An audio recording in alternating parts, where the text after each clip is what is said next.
என்றால் என்ன என்பதையே தெரியல நமக்கு. நம்ம பெரும்பாலானவர்களுக்கு நோம்பே வைக்கலீங்க, அதான் உண்மை. நோம்பே வைக்காம நோம்பு வச்சு நினைச்சுக்கிட்டு இருக்கிறோம். நோம்புனா என்ன? இப்ப ஒரு கேள்வி கேட்டா என்ன பதில் சொல்லுவீங்க? நோம்புனா என்ன? காலையில் சுபுல இருந்து மகரிப் வரைக்கும் சாப்பிடக்கூடாது, குடிக்க கூடாது, உறவு கொள்ளக்கூடாது, நோம்பு வச்சுட்டு அதெல்லாம் சொல்லுவீங்க.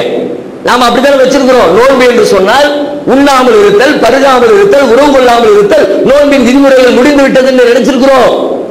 இது முழுமையான நோன்பல், இதுவும் கடமைதான், இதுவும் நோன்பினுடைய ஒரு முக்கிய பகுதி. ஆனால் இது மாத்திரமே நோன்பல்ல. அதனாலதான் மிஸ்டேக்.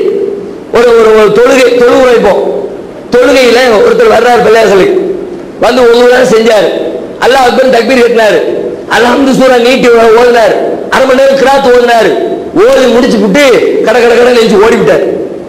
நாம என்ன சொல்லுவோம்? வந்த நின்று தக்பீர் கட்டின, அல்ஹம்து சூரா ஓதின, எல்லாம் ஓதின, ஓடுற ஏன்னா தொழுகை முடிக்காம ஓடுற கேட்போம்ல. ஏன் கேட்கிறோம்?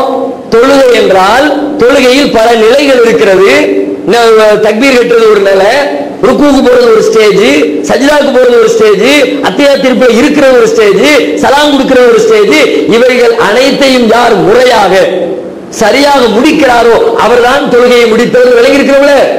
அது மாதிரி தான் இந்த நோன்பிலே இன்னும் சில விதிமுறைகள் இருக்கிறது.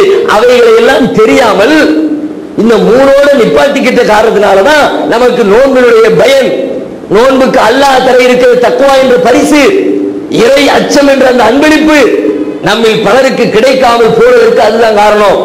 என்ன நோன்பின் வேறு விதிமுறைகள் என்ன? அதை தெரிந்து கொண்டு அதை இந்த வருடத்தில் நாம ஃபாலோ பண்ணணும். 7 நாள் போயிடுச்சு, இன்னும் வரக்கூடிய 22 நாள் 23 நாள் இருக்கிறா, அந்த நாட்களிலாவது நான் நோன்பிருப்பேன். இவ்வளவு நாள் நம்ம என்ன செஞ்சிருக்கிறோம்? பட்டினி கிடந்திருக்கிறோம், அவ்வளவுதான். குடிக்காம இருந்திருக்கிறோம், அவ்வளவுதான். பட்டினி கிடத்தல் நோன்பல்ல. ரசூலுல்லாஹி சொன்னாங்க, கம்மின் சாயிமின் லைஸ லஹு மின் சியாமிஹி இல்லா தமஉ. எத்தனையோ பேர் நோன்பு வைக்கிறான், அவன் பட்டினி கிடந்ததை தவிர வேறு எந்த பயனும் இல்லை. அதுக்காக பட்டினி கிடக்கிறோம். சாப்பிடாம இருக்கிறதுக்கு, சாப்பிடாமல் இருத்தல் அதுக்காக வேண்டியா இப்ப பட்டினி கிடக்கிறோம்?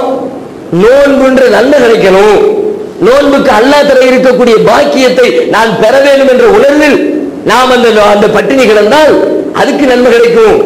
பெரும்பாலானவங்க பட்டினி கிடக்கிறோம். ரசூலுல்லாஹ் சொல்றாங்க, நீங்கள் நோன்பு இருந்தால் நோன்பின் விதிமுறைகள் என்ன?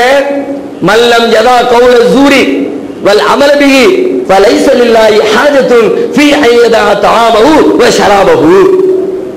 நோன்புல முக்கியமான 3 விதிமுறைகளோடு சேர்த்து 4வது விதிமுறை, யார் ஒருவர் பொய்யான பேச்சுக்களையும் கெட்ட நடத்தைகளையும் விட்டு விலகிக் கொள்ளவில்லையோ அவர் பட்டினி கிடப்பதாலோ அல்லது தாகித்திருப்பதாலோ ஃபலைஸ லில்லாஹி ஹாஜா, அல்லாஹ்விற்கு எந்த தேவையும் இல்லை.